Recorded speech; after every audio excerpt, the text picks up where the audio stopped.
Boa noite a todos. Tudo bem com vocês? Ótima quarta, abençoada para nós. Alguém pela primeira vez? Seja bem-vinda. Você não, né, Cris? Vamos lá então para mais início do primeiro trabalho aqui dessa quarta-feira. Vamos fazer uma oração inicial. Vamos nos concentrar aqui, deixando os problemas lá fora, esvaziando a mente, nos conectando com os nossos mentores, nossos guias espirituais e todos os guias aqui da casa, irmãos de luz. Pai nosso que estais no céu, santificado seja o vosso nome, venha a nós o vosso reino, seja feita a vossa vontade, assim na terra como no céu. O pão nosso de cada dia nos dai hoje, perdoai as nossas ofensas, assim como nós perdoamos a quem nos tem ofendido, e não os deixeis cair em tentação, mas livrai-nos do mal. Pois teu é o reino, o poder e a glória para todos sempre. Que assim seja. Glória a Deus. Muito bem, então antes da gente falar da palestra, recadinho sobre o nosso próximo evento, Dia das Crianças, passou o Natal, meu Deus, passou muito rápido. O Natal, que é um evento muito importante aqui também, da casa, que a gente faz para as crianças do Morro da Dona Edith, que é a comunidade que a gente ajuda, auxilia. Então a gente já está pedindo aí as doações, as guloseimas, brinquedos usados em bom estado ou novos, doação com cestas básicas que a gente precisa, enfim, se você quer contribuir também com dinheiro, pode estar fazendo aqui no Pix da casa, de alguma forma aí que você sentir no coração e puder contribuir. A gente vai no dia 21, né, produção? 21 no Morro da Dona Edith, com o time aqui de voluntários, fazer as entregas e vocês vão poder acompanhar tudo pelo nosso Instagram, pelas nossas redes sociais. Tá? Então tá chegando, a gente piscou, tá aí, então a gente já está começando a arrecadar. Tá? Então, dando sequência às nossas leis morais, às leis divinas, hoje a gente vai falar da lei da sociedade, que é uma lei bem interessante aqui também. E eu vou contar uma história para vocês de Christopher McCandless, uma história bem legal da vida dele, um resuminho, né?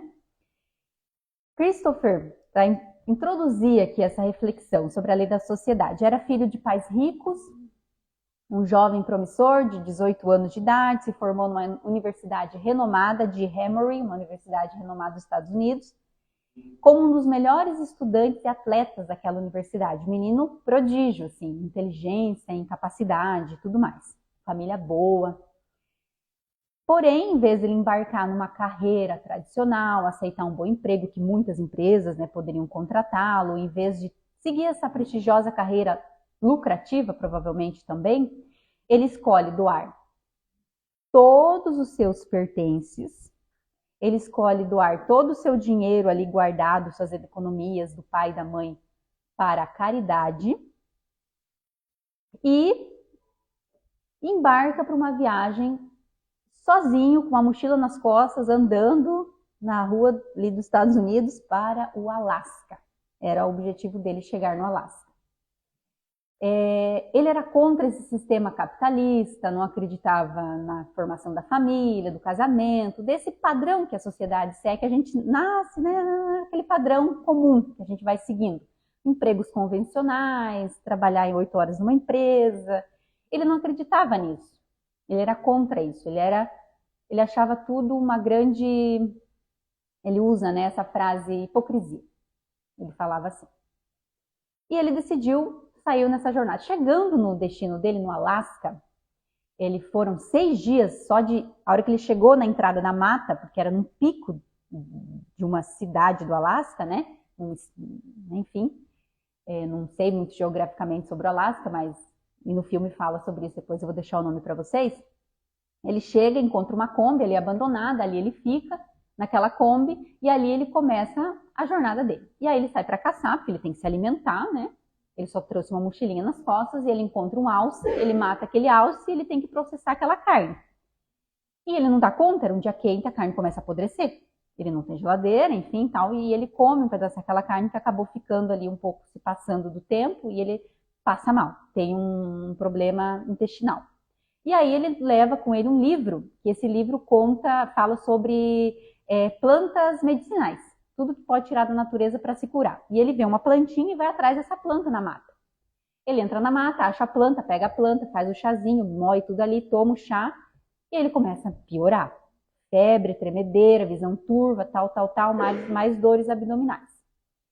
E ele volta no livro e olha uma nota no livro e diz, cuidado, tem uma planta que é muito parecida, mas que é extremamente venenosa. E ele provavelmente pegou a planta venenosa. E diz que o antídoto para isso, para essa substância do corpo, é 24 horas que ele precisa tomar.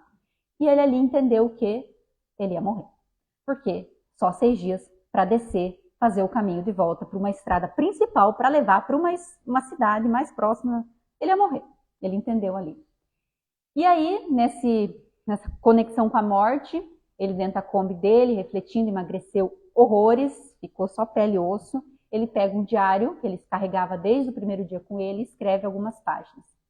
E nesse diário, ele escreve o seguinte: eu estava errado.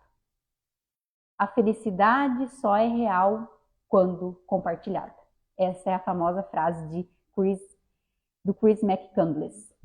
Ele reflete que ele não nasceu para viver sozinho, que as pessoas não nasceram para viver isoladas e sozinhas.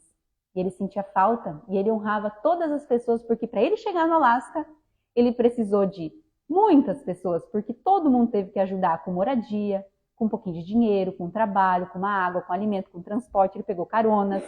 Ele precisou das pessoas para chegar no objetivo dele. Ele não fez nada sozinho. E aí ele deixa essa frase. Esse filme se chama Na Natureza Selvagem e está disponível em várias plataformas para vocês assistirem. É uma história real. E com base nessa reflexão, eu começo a explicar aqui para vocês, com base no Livro dos Espíritos, essa explicação da lei da sociedade. Então, essa história que virou filme, ela quer dizer que nós somos criados, de fato, conforme a reflexão dele, para viver em sociedade. Nós fomos criados para viver em grupo, para viver em comunidade, não sozinhos. Lá na pergunta 766, os espíritos eles dizem para Kardec, uma pergunta que ele faz, o seguinte. Mais ou menos assim, né? O espírito responde. Por que, Kardec, que você acha que Deus atribuiu tantas faculdades para o ser humano na sua forma humanoide, né? A faculdade de chorar, de rir, de emocionar-se, de sentir, de experienciar, de amar, né? Sentir tristeza, enfim. Por que você acha isso? Você acha que Deus fez isso para bonito, Kardec? E não fez isso para bonito. É justamente para usar tudo isso em prol de um relacionamento. Nós temos essas faculdades, essas capacidades para usá-las para se relacionar com o outro. É por isso que a gente veio assim. É diferente dos animais, que não precisam disso e nem têm isso, né? No Livro dos Espíritos, deixa também claro que Deus nos condena, abre aspas aí, condena essa palavra, a viver dentro dessa nossa espécie humanoide em comunidade. Então, daqui a gente sempre vai viver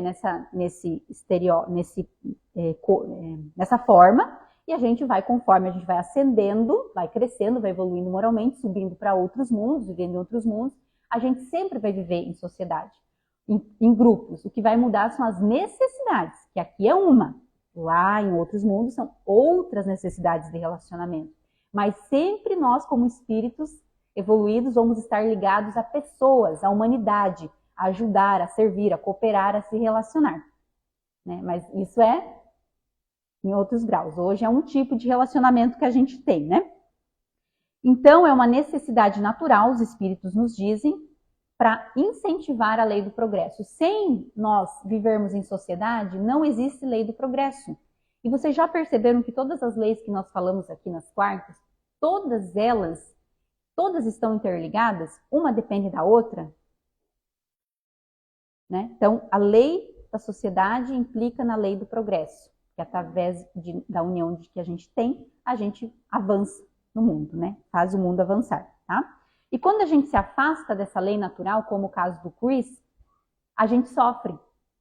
A gente sofre porque a gente está indo contra uma natureza, né? E quando eu falo, gente, em se relacionar, quando a gente usa esse termo relacionamento, ele é muito além, pense, né, na mente de vocês. Não se limitem a um relacionamento de pai e mãe, um relacionamento de marido e mulher, amigo e amiga. É muito além. O que é tratado aqui pelos espíritos é um relacionamento que não tem nada a ver com laço sanguíneo ou interesse. Porque eu amo outro, vamos pensar no marido e mulher. Eu só amo ele se eu tenho interesse ali. Um casamento, um relacionamento, né? Então, é muito além de laço sanguíneo ou interesse. Quando a gente fala em relacionamento nesse escopo de lei de sociedade, a gente está falando de uma família universal, um relacionamento de irmão para irmão. Todos nós somos irmãos perante Deus. Todos nós somos convocados a nos relacionarmos. E a gente vai ver aqui quais as formas que Deus espera que a gente se relacione, né? Então, gente, se Deus nos colocou em grupo, é porque Ele fez... A gente tem que fazer essa seguinte... Acho que isso é a chave para a gente entender. Como que a gente ia vencer as nossas más inclinações, que todos estamos aqui com más inclinações, se a gente vivesse sozinho? Não tem como, né? Isso é impossível. Então, eis o ponto. Aprender um com os outros. Essa é a lei. Aprender um com os outros. Porque ninguém é completo. Eu sou diferente da Rê. Eu sou diferente da Gabi. A Gabi tem virtudes. A Rê tem outras virtudes. O Cláudio tem outras virtudes. Cada um tem um perfil, uma personalidade e faculdades. E um complementa o outro. Aí que está o segredo, né?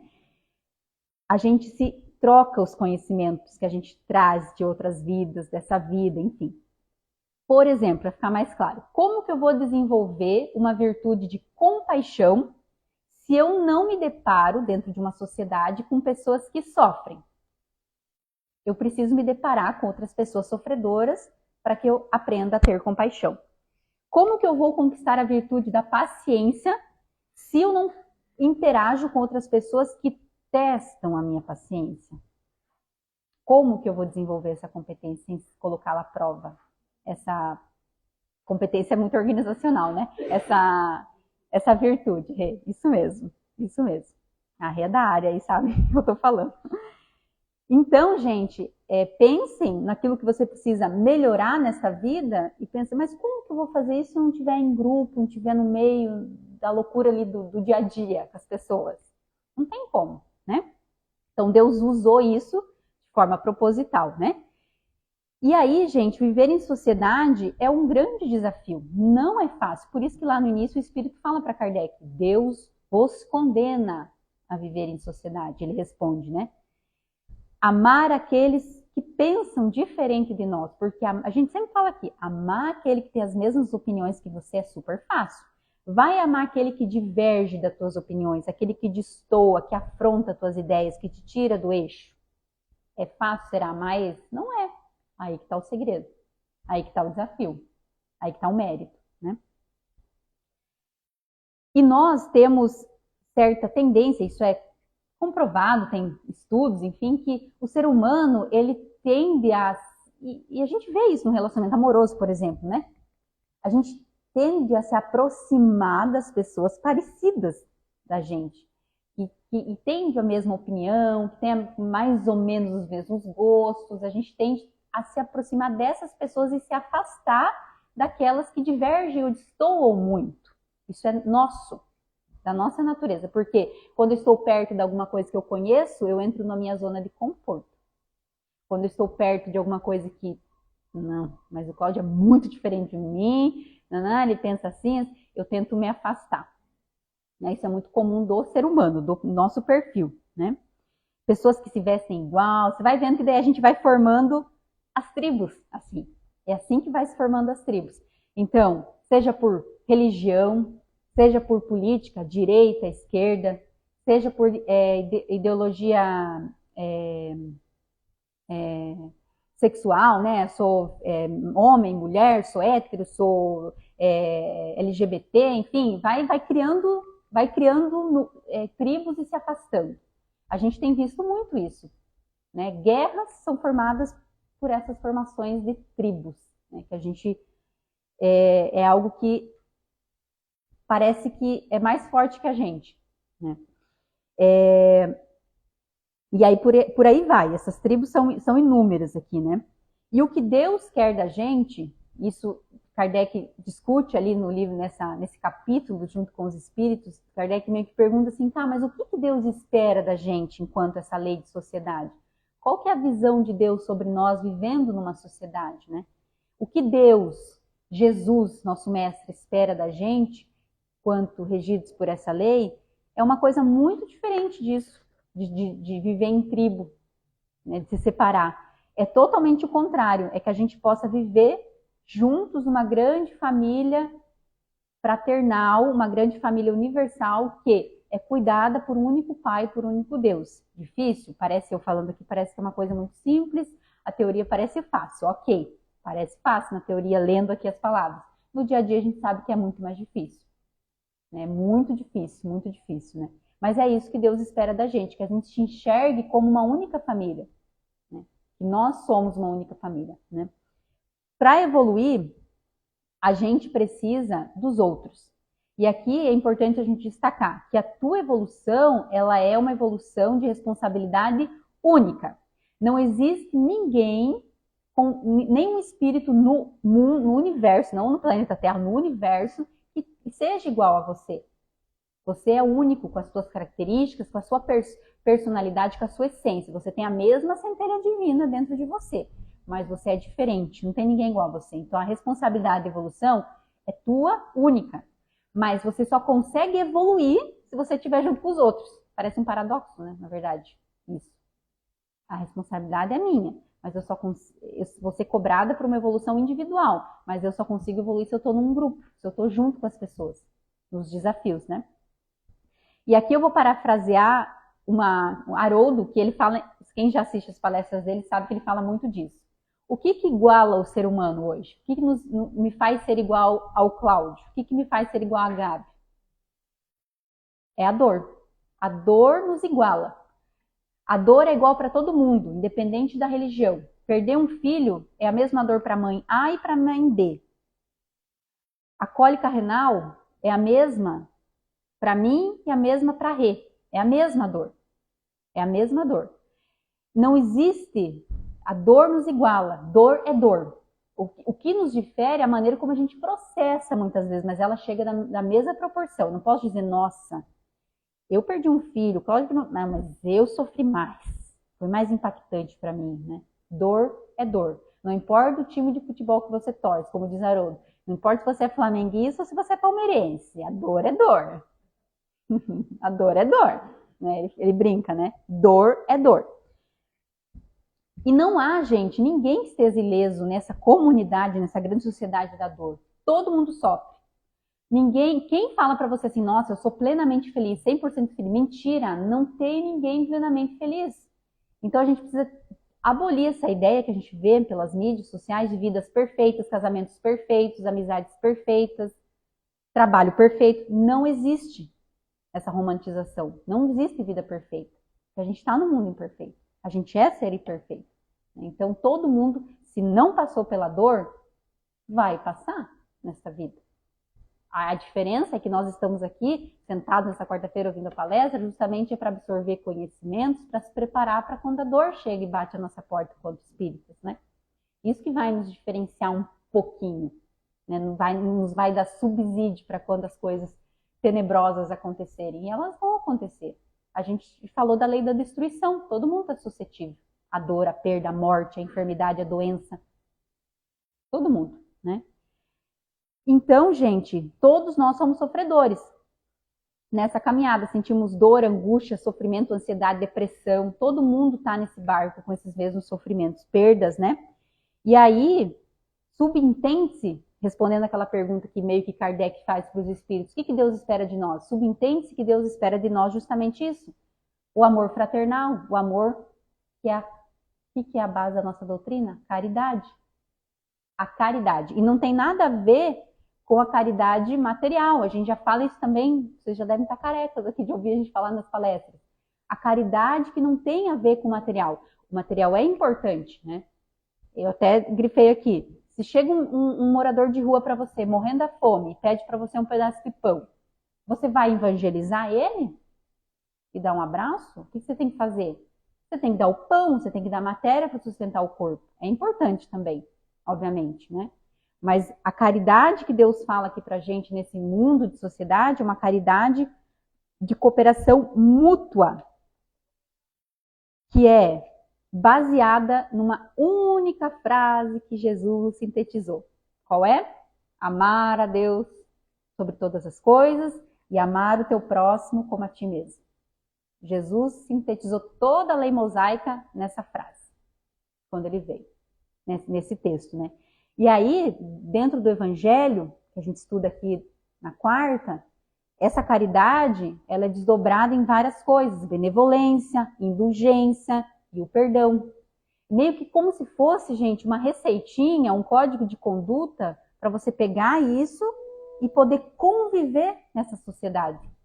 Ser benevolente, olhar para a pessoa assim, poxa, Cláudio, eu sinto muito pela tua dor. Você está sofrendo, amanhã pode ser eu. Hoje é você, amanhã pode ser eu. Indulgência, olhar para as imperfeições do teu colega do lado e pensar assim, poxa, não, mas alguma coisa boa ele tem, né? Não, todo mundo vê coisa ruim. Não, mas não, nem todo mundo é de todo mal. Tem alguma coisa boa ali. Eu posso extrair o melhor do meu irmão, né? Não julgar, acolher. Não, você é diferente. Fica lá na tua tribo, aqui é a minha tribo. Sou melhor que você, ou enfim, né? E o perdão, que é o que no Evangelho, quando ele é falado ali, é meio que dá a entender que é o mais difícil hoje pra gente, porque a gente é orgulhoso. E aí o perdão é não ser duro com o outro. Qual que é a régua que você usa para medir os teus erros? Hoje é ele que está te pedindo perdão, mas se fosse você no lugar dele pedindo perdão, qual que é a régua que você usaria para medir? Quais são as réguas que você usa, né? Não ser tão duro com as pessoas. Numa lei de sociedade, a dureza, a falta de perdão afasta as pessoas. Faz com que eu perca o traquejo para lidar nas relações, quando eu não tenho perdão. Por isso que no Evangelho segundo o Espiritismo, na minha opinião, quando é falado do perdão, eu vejo assim que é um pilar muito importante dentro dessa caridade, né? Benevolência, indulgência e o perdão. E Jesus falou o tempo todo disso. O tempo todo ele fala nos seus evangelhos, nas suas passagens da benevolência, indulgência e o perdão. A gente tem inúmeras passagens que ele cita, ele fala disso, né? Então, esse conjunto de comportamentos é o conjunto de comportamento mais difícil, que é esse tal código do amor, esse tal código da conduta que a gente tem que ter dentro de uma sociedade. E é muito difícil. A gente se pergunta, nossa, meu Deus, como ser indulgente, né? Como perdoar? Ficam essas perguntas. Como a gente faz isso, né, no nosso dia a dia? Como a gente está totalmente conectado por esse laço fraternal, e a gente está, de fato, somos todos conectados, lutando para voltar para a pátria, a gente está todo mundo com o mesmo objetivo. Uns despertos para isso, para esse objetivo, outros nem tanto, mas o nosso objetivo é voltar para a pátria espiritual. Esse é o nosso objetivo como irmãos, voltar para o Pai, para a fonte, que é o que a gente fala, né, muito. A fonte que é Deus. Esse é o nosso objetivo quanto irmãos. Nós temos responsabilidades uns com os outros. Então, viver em sociedade também envolve responsabilidades. Essa é a segunda chave para entender essa lei. Responsabilidades. Cada um vai responder pelos seus atos. Como eu disse, a evolução é individual. Eu respondo pelos meus atos, o Cláudio responde pelos atos dele. Isso é um fato, né? Mas como a gente está num mundo de sociedade, nós temos responsabilidades uns com os outros. O tempo todo eu estou comunicando algo para vocês. Aqui, lá fora, o tempo todo eu comunico alguma coisa para as pessoas, sejam boas ou sejam ruins, através das minhas atitudes, das minhas palavras, das coisas que eu posto. O tempo todo eu estou falando alguma coisa, né? Sejam elas boas ou positivas, né? Na programação, quando a gente está no mundo espiritual, A espiritualidade, quando vai programar a tua volta, gente, tem um motivo de você nascer naquele país, naquela cidade, naquele bairro, né, com aquela família, com aquele pai, com aquela mãe. Isso nós sabemos. Até aqui, ok, né? Todos nós temos essa leitura, essa compreensão. Houve uma programação e nada é por acaso. Todos estamos onde deveríamos estar. Não tem erro. Não existe erro. Ai, eu nasci na família errada. Eu escuto brincadeiras, né? Ai, eu nasci pobre, meu Deus do céu, tal, alguma coisa errada. Alguém errou lá na minha ficha, para mim nascer rica, né? Não tem erro. Você está passando e você está vivendo onde você deveria estar, né? Então, tendo em mente isso, né? Que tudo é planejado, família, bairro, cidade, profissão, muitas vezes, né? A maioria das vezes, né? São programadas. A gente tem em mente que se você está naquele grupo, você tem uma missão, naquele ambiente, você tem uma missão individual e você tem uma missão coletiva. E daí entra essa relação, né? Se o fruto de boas ações, ele não vem, um fruto de boa ação, ele não é feito sozinho. Ninguém faz sozinho algo, seja uma ação grande ou uma ação pequenininha. Tem a ação do coletivo, né? Por exemplo, Jesus, quando ele veio e trabalhou sozinho? Não, ele escolheu os seus apóstolos e trouxe com ele para trabalhar na sua seara da Boa Nova, ali, para disseminar o que ele tinha para falar. Ele não trabalhou sozinho, né? Então, cada pessoa diferente naquele grupo, eram 12, todo mundo tinha a mesma personalidade? Absolutamente não. Cada um era do seu jeitinho, um mais complicado, um mais fácil de lidar, todo mundo diferente. Assistam The Chosen, para quem não assistiu, né? Essa série fala muito sobre essa construção dessa equipe de Jesus, né? Isso é viver em sociedade, né? As relações. Então, Jesus não fez a obra sozinho. E hoje ele também não faz, ele precisa de nós, né? Abraham Lincoln, ele declarou e lutou pela independência, pela libertação da escravidão dos escravos nos Estados Unidos sozinho? Essa grande obra que ele fez? Isso ficou na história, né? Não. Existiu pessoas que tiveram que comprar a ideia dele e lutaram por essa ideia dele de libertar aquele povo da escravidão. Ele não fez aquilo sozinho. Ele precisou de uma coletividade. Da mesma forma, gente, quando a gente erra, a gente não erra sozinho. Da mesma forma, quando alguém cai, ele não cai sozinho. Quando alguém tem uma derrocada, quando alguém faz uma grande bobagem na sua reencarnação, ele não está ali sozinho. Aí está a coletividade, o grupo, tá? Um exemplo, uma pessoa tem uma grande decepção amorosa. E através dessa decepção amorosa, o namorado não a quer mais. Ela suicida-se. Aquilo vai ter responsabilidade diante a lei divina, porque ela foi contra uma lei divina. Ela terá responsabilidades. Mas ela não errou sozinha. É o que nos diz a espiritualidade. Cada cabeça com a sua sentença. Ela terá sua responsabilidade. Deus é justo. Mas podemos dizer que houve a pessoa que gerou a decepção amorosa. Podemos dizer que houve pais que talvez negligenciaram, não ouviram os sinais. Podemos dizer que amigos talvez influenciaram da forma errada, tentando fazer o bem, mas às vezes de forma errada influenciaram. Aquele dia que ela estava pronta para fazer o ato, se suicidar, ela precisava daquele empurrãozinho e ela abriu a rede social e viu uma frase que aquela frase disse: eu vou me matar. Quem postou aquela frase? Tem responsabilidade. Essa é a responsabilidade coletiva. Então, todos de alguma forma envolvidos naquele drama do suicídio dela, terão responsabilidades perante a lei divina.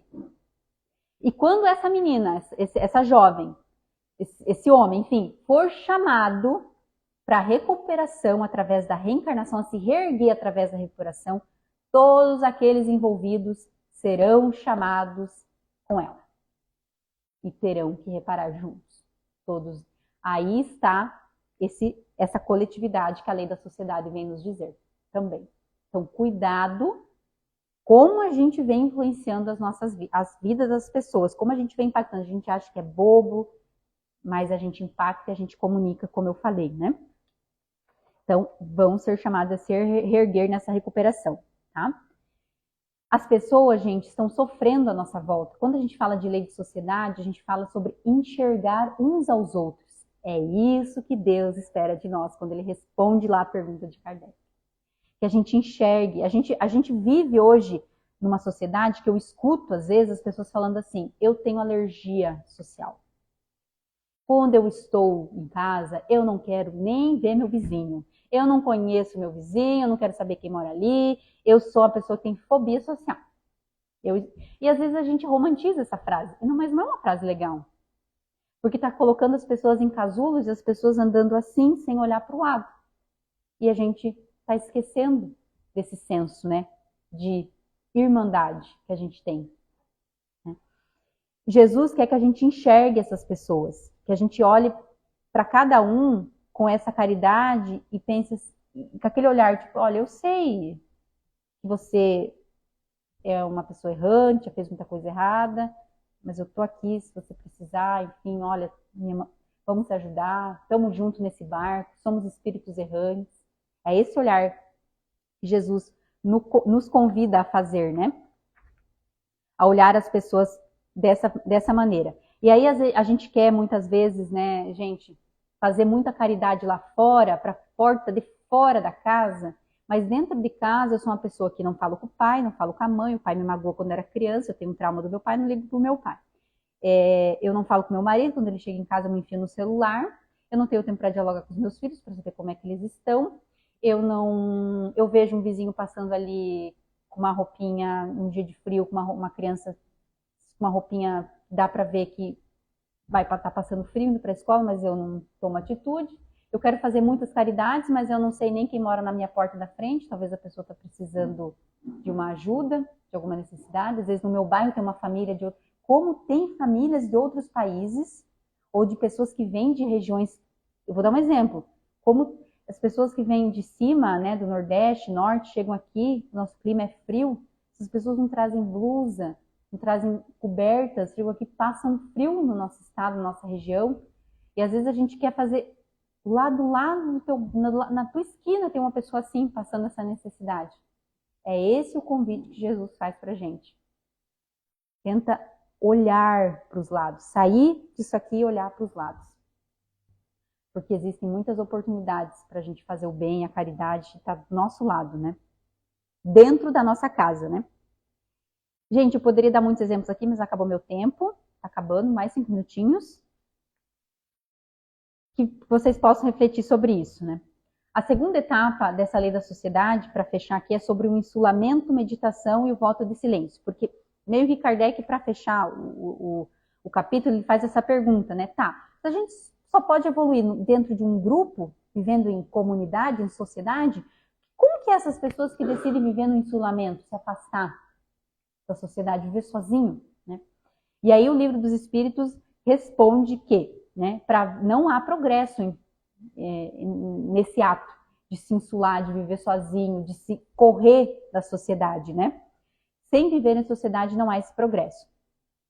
E aí ele diz assim, vamos usar o bom senso, né? Qual o bem que você está fazendo para você e para o próximo, se insulando, fugindo, como o Chris fez? Está fazendo algum bem para você e para a sociedade? Está crescendo moralmente, evoluindo moralmente? Se a resposta for não, então isso não é bom, né? Ponto, né? Existem situações que pessoas se insulam, né, para estudar, para buscar alguma questão da ciência, enfim, isso é um outro caso. Talvez naquele período ela precisa ficar afastada da sociedade, né? Isso é uma outra questão, é um bom senso. Existem também, gente, Budas, os monges que a gente fala, né, que vão para esses lugares mais retirados, templos, para fazer suas meditações, enfim, mas lá, sim, né, eles vão buscar uma iluminação, mas lá também tem os desafios, eles não deixam de conviver em grupo, eles têm os desafios morais lá de convivência com as pessoas. Buda, ele se isolou por um tempo e ficou totalmente sozinho. Quem conhece a história de Buda ali, né? Não lembro quanto tempo foi, mas ele ficou um período sozinho. Porque ele precisava passar por aquilo, era já uma programação da reencarnação dele, mas quando ele sai daquele insulamento, olha quantas coisas que ele deixou para trás de ensinamento, de filosofias, de prática de vida. Ele deixou a yoga, né, que vem dele. Então, assim, deixou uma contribuição para si, porque ele evoluiu moralmente, né, não é um espírito, assim, provavelmente não é um espírito superior, enfim, não sei onde é que ele está hoje, enfim, né, não vem ao caso também aqui, mas, né, ele não se afastou totalmente, né, da convivência. Ele, por um período, ele foi buscar aquela iluminação, né? E o fato, gente, é que esses monges, esses budas, não é porque eles vêm com essa prática de buscar a iluminação, enfim, que eles são espíritos super evoluídos, maravilhosos, superiores. Sim, tem casos e casos. Tem espíritos que vêm aqui justamente que não precisa mais dessa prática social, essa que se convive social, casar, ter filha, né? Vai para uma outra programação de reencarnação para contribuir de uma outra forma e passar por outras provas. Talvez não precise mais passar por expiação, talvez só agora ter provas. Mas tem muitos também que têm muitos defeitos morais e precisam melhorar também. Eles não quer dizer que eles são, porque são monges, a gente associa isso à perfeição, que eles não são perfeitos. Eles também têm. Se eles estão num planeta aqui de prova e expiação, eles tem alguma coisa para evoluir, senão não estariam aqui. Lógico que também, de alguma forma, vem como irmão mais velho, às vezes, para dar um empurrãozinho para a gente, né? Mas não vamos ligar isso à perfeição, tá? E aqueles, de fato, pessoal, que também, quando se insulam, muitas vezes, ou fazem aquele tal voto do silêncio. O espírito responde a Kardec que isso é duplo egoísmo e é, como ele diz, essa palavra é tolo. Porque você acha que se Deus te mandou para esse planeta aqui, com uma voz, com uma audição perfeita, você acha que é para você ficar quieto? É meio que assim que o Espírito responde a Kardec, não com essas palavras. Querido, Deus não erra. Deus não faz as coisas equivocadamente. Se Ele te mandou com uma voz, com uma audição, é para você usá-la. Agora, se Ele te manda surdo, mudo, como existe essa questão fisiológica, essa condição, talvez a gente sabe, é uma prova, é uma expiação da pessoa tá vindo daquele jeito, né? Agora, se ele te manda com as perfeitas faculdades, por que deixar de falar? O Espírito diz claramente, tolice, né? Isso não faz nenhum sentido. Para Deus, falar, não falar. Então, nessa prática realmente é duplo egoísmo, os espíritos classificam, tá? E aí, eu até anotei aqui para falar, lembra da frase de Jesus? Não é o que sai da tua boca, mas é o que está no teu coração. Então, às vezes a pessoa é... Mas Lembrei de um filme, muito engraçado, inclusive. O monge ali não falava nada, cutucava, você sabe qual filme que eu estou falando, né? Mas por dentro, o monge pensava cada coisa depravada, Jesus amado. Mas as pessoas, todo mundo lá, fazendo reverência para ele. E na cabecinha dele passava cada coisa. Mas a seita dele era uma seita de voto do silêncio. Mas ele era pervertido, pensava em coisas muito fora o horário não permite a gente falar. Isso está sendo gravado. Muito bom. Então, acho que esse ponto fica claro para a gente, que é a segunda parte dessa lei, que os espíritos respondem para Kardec, né? O insulamento, não a questão de não falar, ficar quieto, né? E aí, por fim, a última questão que Kardec questiona aí é aquelas pessoas que largam tudo, todo padrão de vida para seguir e viver pela caridade. Vou dar um exemplo do Brasil, né? Vamos puxar aqui, Chico Xavier. Ele, vamos lá, não largou tudo, porque ele continuou ali com o seu concurso público, cumprindo seus horários e trabalhando com a mediunidade, né? Fazendo essa intermediação. Mas ele é uma pessoa que não casou, não teve filhos, né? Filhos sanguíneos, né? De sangue, mas ele teve muitos filhos do coração ali. Mas ele abriu a mão de ser, de repente, uma pessoa daquele método convencional, assim como o Divaldo. Divaldo também veio para essa encarnação com essa programação. Madre Teresa de Calcutá, Irmã Dulce, e por aí vai, muitas figuras que deixaram, né, abdicaram de ter ali o convencional, que a gente acha, né, para poder viver uma missão, um chamado. E aí o Espírito responde para Kardec: essas pessoas atendem plenamente essa lei da sociedade que Deus pede, porque estão ali praticando a caridade e serão muito, muito, muito elevadas perante a justiça divina, o mundo espiritual. Essas pessoas, existe um grande mérito nessa atitude, né? Desde que feita de forma genuína, como foram, né? Essas pessoas que eu citei, principalmente o nosso Chico, né? Eu estou assistindo o documentário dele, assistam também se vocês tiverem a oportunidade, Chico Xavier.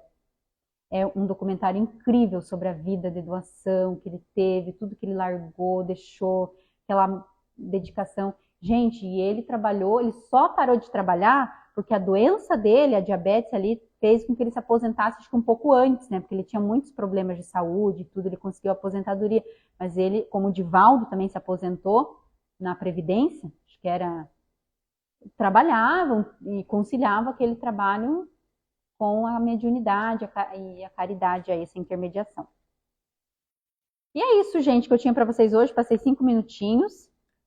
Para fechar, só reforço para vocês, como todas as leis que a gente já falou aqui, quanto mais a gente se aproxima delas e segue, mais a gente é feliz. Quanto mais a gente se afasta e deixa de cumpri-las, mais a gente sofre, mais a gente é infeliz. Esse é o resumo. Muito obrigada. Vamos fazer agora, então, os passos coletivos, aqui pela espiritualidade da casa,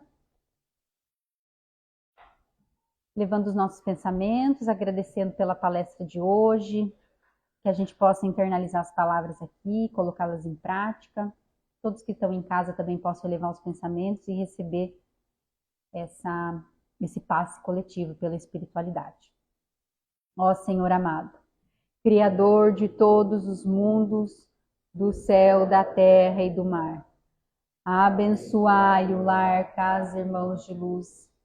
Abençoai todos os lares que à nossa volta estão. Distribui sobre a terra suas bênçãos, suas glórias e a força de seus pensamentos. Salve o povo cigano, salve Iemanjá, a rainha do mar. Rosas brancas te oferecemos a paz do mundo, assim como a nossa paz, a paz da casa, irmãos de luz. Pai amado, assim seja feita em teu nome, através de seu Filho Jesus, que ao mundo trouxe a luz do paraíso. Ó Jerusalém, cidade sagrada, ó Nazaré, cidade amada, sagrada, consagrada, iluminada pela luz dos bastiões dos céus. Iluminai a casa, irmãos de luz, e orientai as almas perdidas que ali estão a seguirem o caminho da retidão. Que assim seja. Glória a Deus.